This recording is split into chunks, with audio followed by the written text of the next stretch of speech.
Magandang araw mga karelasyon. Ngayong araw, tatalakayin natin ang isang sensitibo pero napakahalagang paksa. Saan nga ba madalas nagsisimula ang isang bawal na relasyon? Ito ay hindi para manghusga, kundi upang maging aware tayo sa mga sitwasyon at mga lugar na maaring maging simula ng isang kasalanan o pagkakamali. So, huwag na tayong magpaligoy-ligoy, ating aalamin. Number one, workplace o trabaho. So, ito na yung magkasama kayo araw-araw, 5 days a week, 8 or 10 hours a day na magkasama. Madalas pa kayong magkasama kaysa doon sa partner nyo. Kasi kapag parehas kayong may trabaho, sigurado na kapag nakauwi na kayong dalawa or nagkita na kayo sa bahay, ilang oras lang kayong mag-usap or magkasama and then matutulog. Kinabukasan, panibagong routine, paulit-ulit na routine. Yung mga teamwork at bonding time ninyo sa work, tulad ng mga group projects, mga out-of-town company events, mga seminars, meetings na kayo madalas ang magkasama. Nagkakaroon ng closeness na madalas lumalalim. Hindi nyo sinasadya, pero yung proximity ang nagtutulak sa inyong dalawa. At dito na nag-uumpisa yung mga kilig na nararamdaman nyo sa presence ng bawat isa. At real talk, madalas sa mga company outings, maraming nangyayari dyan na kababalaghan. Sa mga ganyang pagkakataon, may nangyayaring kababalaghan. Hindi ko nilalahat pero may mga nangyayari at medyo marami din. Kahit sa mismong workplace, yung lagi kayong nag-uusap, sabay kumain, nagbibiruan lagi, halos mas kilala nyo pa ang bawat isa kaysa mismo sa mga partners nyo. At dito nag-uumpisa yung pagiging close nyo. At dito nabubuo ang isang emotional affair na kadalasan ay nauuwi rin sa physical. Ang lesson dito, dapat ang trabaho ay trabaho. Magkaroon ng boundaries, emotional man yan o physical, napakahalaga yon, okay? Kasi kapag wala kang boundaries, sigurado na malulugmok at malalagay ka sa ganyang sitwasyon. Number two, social media. Ang social media ay parang invisible na pinto ng tukso.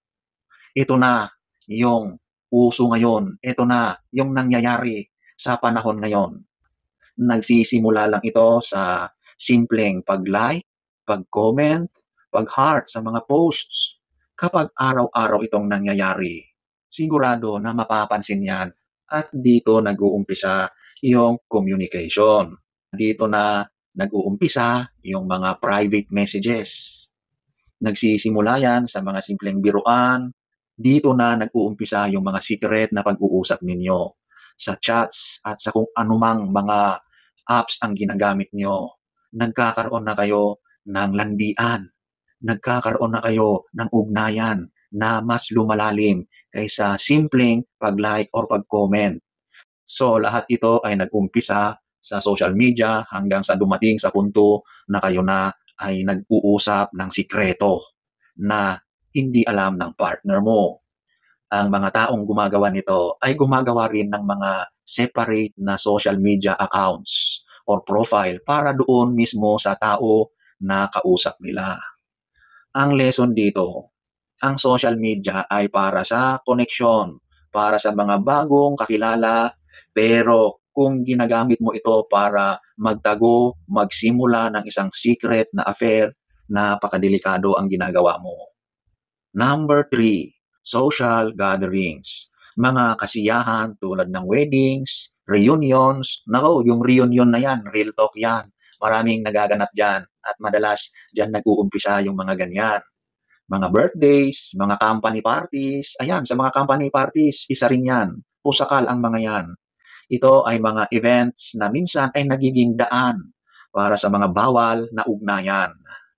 Nagkaroon ng mga usapan, mas maraming interactions. At dito sa mga ganitong gatherings, dito mo nakikita yung dati mong kakilala o yung crush mo dati, tapos diyan na nag-uumpisa yung mga usapan. Siyempre party 'yan, gathering, so madalas masaya. May mga inuman diyan na mas lalong nagbibigay ng kakaibang experience, 'di ba? At sa mga ganyan, mag-isa ka lang, hindi mo kasama yung partner mo, kaya talagang nagiging free. May tendency na yung pag-e-enjoy mo ng sobra ay nalilimutan mo na rin ang mga boundaries. Kaya ang lesson dito, kapag may partner ka na, alalahanin mo na mayroon kang commitment kahit sa anong social settings. Hindi excuse ang isang celebration para makalimot ka, para kalimutan mo ang iyong karelasyon. Okay? Number 4, gym. Ang gym ay isang lugar na talagang pagpapaganda sa katawan.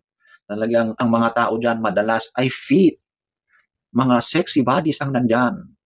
At talagang makikita mo na karamihan diyan ay physically attractive, lalo na kung talagang hulmado na ang katawan. So, yung nakikita na naka-workout clothes, pawis na pawis, ay nagdudulot ng natural na attraction. At yung lagi kayong magkasama, magkasabay, nagtuturuan kung paano ang tamang gawin, paano ang tamang form sa pagiging gym buddies ninyo, nagkakaroon na kayo ng emotional connection. At madalas, yung mga magkasama kayo lagi sa gym na yan, diyan nag-uumpisa yung pagiging close nyo at hanggang sa mapunta sa mas malalang sitwasyon. Okay? Marami ang nangyayaring relasyon, bawal na relasyon na nag-uumpisa sa mga ganyang settings tulad ng gym. So ang lesson dito, mag-workout ka, hindi para maghanap ng kapalit ng partner mo. Tandaan mo, ang purpose mo dyan is to stay fit and healthy. Hindi maghanap ng iba, hindi makipaglandian. Okay? Number 5, gimikan or inuman. Sa mga ganitong settings, walang matinong desisyon ang nagmumula sa alak, lalo na sa gabi ng kasiyahan. Dito nag-uumpisa ang mga one night stands. Dahil sa epekto ng alak, hindi mo na maalala ang nangyari or talagang nawala ka na sa sarili mo, nawala na yung inhibitions mo sa katawan. Madalas excuse ng mga taong nahuhulog sa ganito ay, ayun, nalasing sila. Kaya sila gumawa ng pagkakamali o kasalanan. Nag-uumpisa yan sa tagay, biruan, tapos mamaya kapag tinamaan na, naglalambingan na, hanggang sa uwian, magkasama na sila. Ang lesson dito, ang alak ay huwag gawing dahilan. Kung hindi mo kayang kontrolin ang sarili mo kapag ikaw ay intoxicated na, umiwas ka na sa mga ganyang gawain.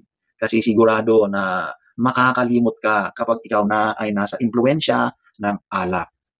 Number 6, hobbies and interest. Ang pagkakapareho ng hilig ay madalas na simula ng pagkakaibigan. Yan, anything na nagkikita kayo or anything na hobby. Nagkakaroon kayo ng mas maraming time na nag-uusap, na minsan ay mas nagiging close na kayo hanggang sa nagkakaroon na kayo ng developan, nagkakadevelopan na kayo. At sa bandang huli, nagiging physical na rin. Kung ikaw ay nasa relasyon ngayon, bantayan mo ang mga lugar at pagkakataong nabanggit. So, sana ay nagustuhan nyo ang ating topic for today. Next story time. Don't forget to subscribe.